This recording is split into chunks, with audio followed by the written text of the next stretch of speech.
So, Jinora has finally got her tattoos. These two episodes were just so amazing. I know I'm a bad reviewer, so I might not remember everyone's names, but I just want to get it out there. I loved the fight scenes. I loved the storyline. This season was great. It's a shame they took it off the air for television, but it came on so early for me. I was just, wow. These last two episodes, episode 12 and 13, was brilliant. That last fight scene with with Korra versus Zaheer was just amazing. Please dead. Jinora's got her tattoos. Korra entered the Avatar state and started kicking ass, which basically led to a fight scene that looked just like Aangs versus Avatar Ozai. It was just amazing. Bolin is finally able to lava bend, and he only just found that out when he was in danger. So this episode began with Korra taking the wisdom from from Zuko, to actually going and surrendering herself to Zaheer. And that led to an all-out fight because Zaheer betrayed her. The airbenders weren't there. This guy isn't afraid to sacrifice everything to make sure that the Red Lotus order or plan gets achieved. That means even the death of one of his own, which wasn't his fault, but, you know, it was kind of sad, you know? I mean, he loved someone and then, snap, they're gone.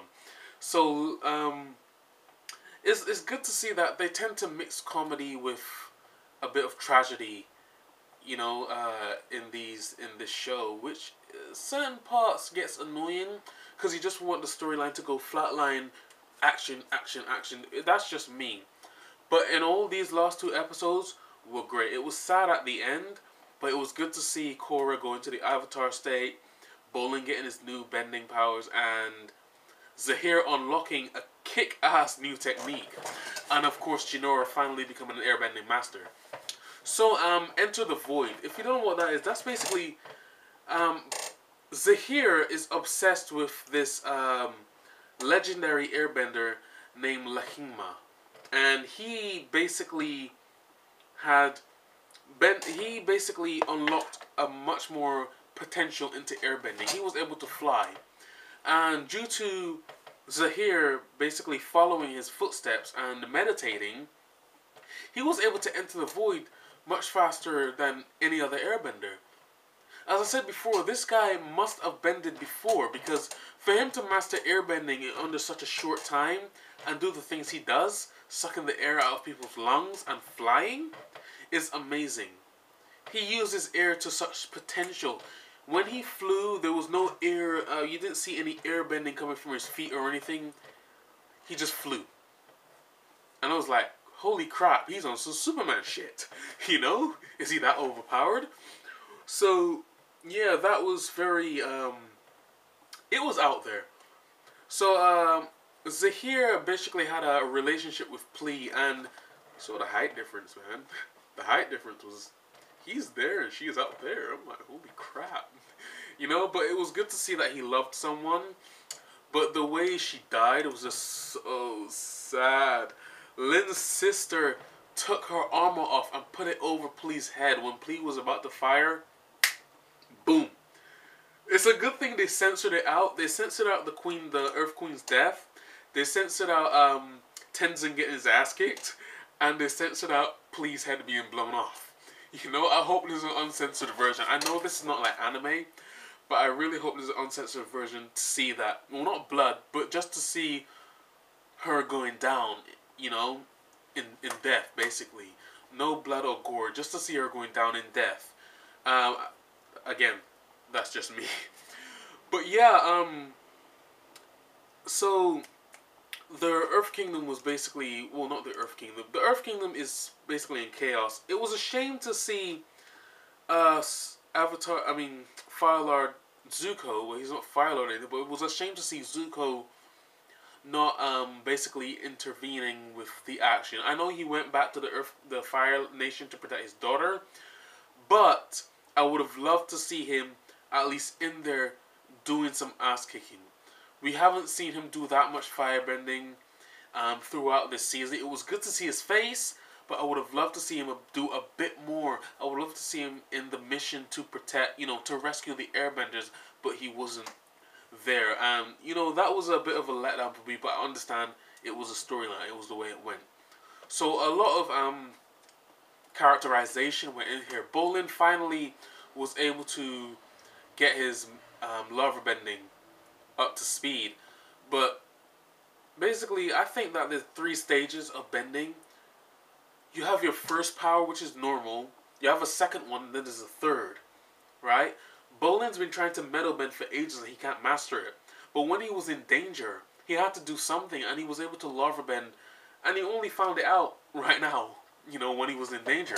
And that was a very, very good thing to see. And, Jinora, when we got to the next episode, she went into the spirit world and she saw Korra being captured by Zaheer and the rest of the Red Lotus. And she basically, she came up with a plan. We saw Boomy and Kaya there in pain. They were all beat up and everything. They weren't conscious at all. They were just unconscious. They were just there lying down. And they tried to figure out a plan. Jinora actually deserves her tattoos. She deserves it 100%. She is an airbending master. To become an airbending master at her age is brilliant. And I love her for that. So I congratulate her on being that. And I congratulate the fact that the airbending nation is finally back after how many years. So it is good. So the Red Lotus basically poisoned Korra with metal. I think it's metal poison. And basically their entire ideal wasn't just to get rid of nation's leaders. It was the fact to get rid of the Avatar once and for all. Because they wanted to, basically, when you kill the Avatar in the Avatar state, the line cuts off, and that's what they wanted to do. But they understated, they underestimated the Avatar's abilities. They underestimated what it's like to be in the Avatar state. They have no idea.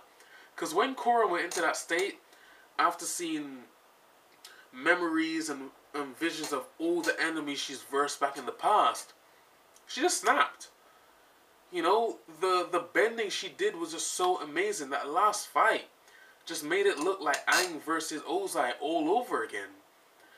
And it was just switched around because, as you know, Ozai was the one using the firebending to fly, and Aangs was the one using the airbending, but it was switched around.